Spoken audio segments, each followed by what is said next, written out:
Going to have a look at the French newspapers now. Nick Rushworth is here today. What are they talking about today, Nick? Good morning, Stuart. I'm going to start out with Libération, the left-wing daily, which has a photo of the funeral in Beirut on Sunday. There you can see it, Le Spectre de la Guerre, the funeral for the Lebanese intelligence official Wissam al-Hassan.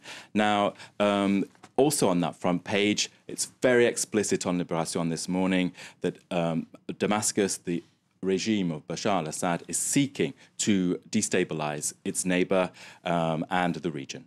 So that is followed through in the inside pages with an interview with a political analyst here based at the American University in Paris, who argues that the resignation of the Lebanese government, which the opposition are currently calling for, would in fact create a power vacuum, and that would allow the Syrian regime to create more trouble.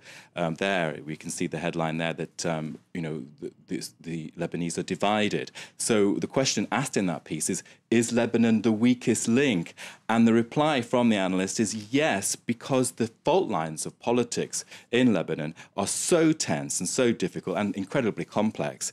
Sunnis basically are supporting the revolution in Syria, and Shiites, most Shiites, are in favour of Assad. So, of course, this allows inroads for the Assad regime, and this all according to Libération this morning. Now, Le Figaro, they're also talking about this in their editorial.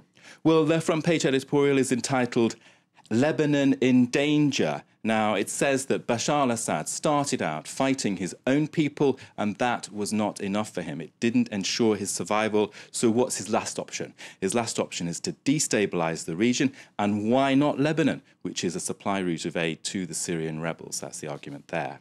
And it's going to stick with the front page of Le Figaro for his next story. A bit of an unusual front page, though. It's not every day you see a picture of London on the front of the French paper. You can perhaps see it there. You can see a London bust and a bit, possibly Big Ben in the fog there. Yeah. But it's not every day, as you said, that we see that shot of London on the front pages in France. Now, why? Because of this whole debate, which is over the weekend I was chatting with friends about, is there a flight from Paris to go to the UK because of the tax regime there?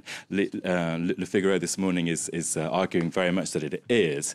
And its message is, it's just become too much for business people. There are too many negative signals to world investors. One quote from an entrepreneur in Le Fig today is saying, people just don't dream anymore of setting up a business in France. So the argument is the socialist government is crushing enterprise.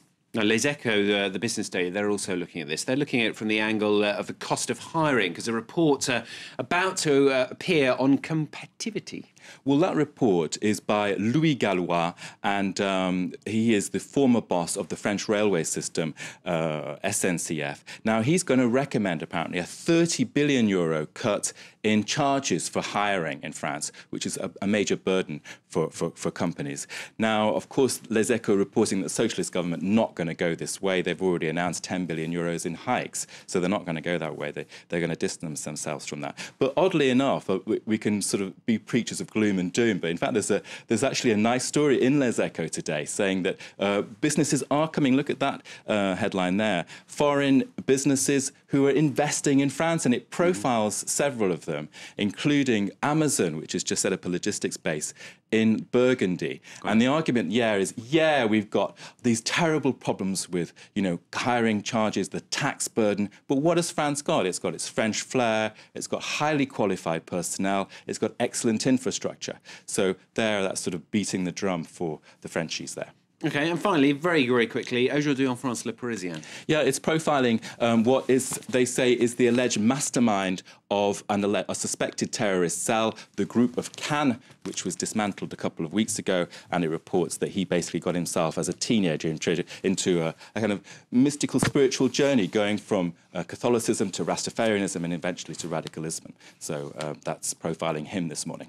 OK, Nick Rushworth, thank you very much for the French newspapers here on France 24 today.